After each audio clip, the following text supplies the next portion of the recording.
The three basic skills of listening. Education is the ability to listen to almost anything without losing your temper. That's a quote by Robert Frost.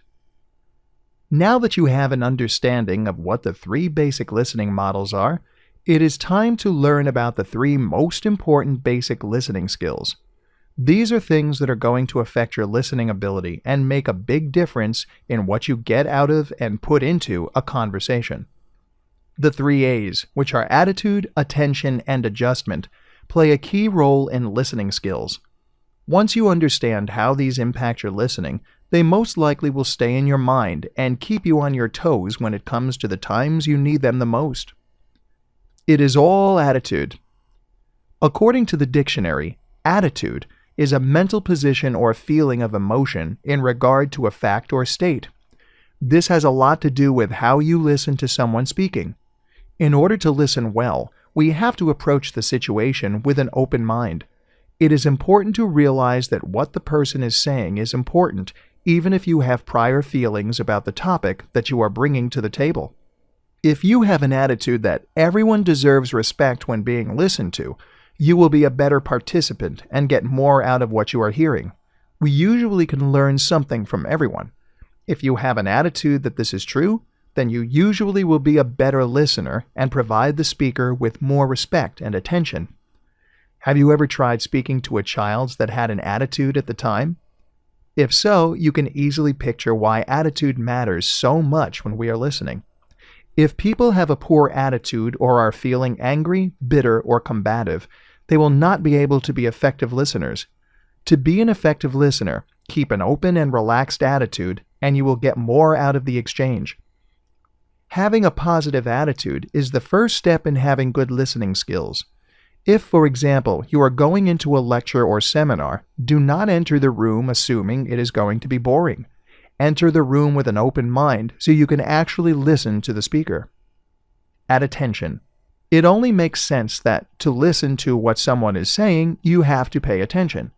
But for many, that is easier said than done.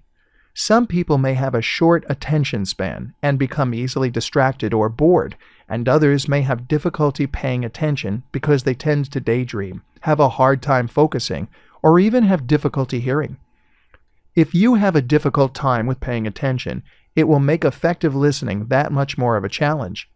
There are some things you can do in order to improve your attention skills, such as playing memory games, reading, and playing an observation game in which you look at a picture for a minute and then turn away and recall as much about the picture as you can.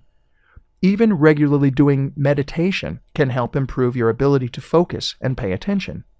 Did you know there are 8 or 9 million adults in the United States alone that have attention deficit disorder, ADD?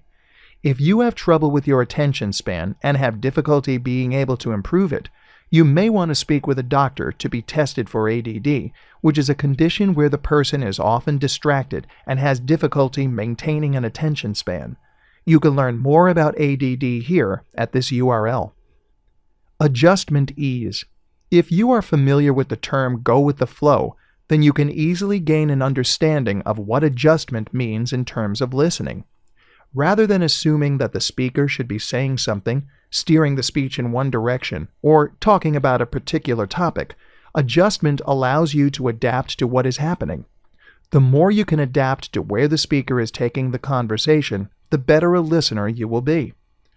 If you are not able to adjust to where a speaker is going, you will not be able to have an open mind. This takes us back to the first of the three basic skills of listening, attitude.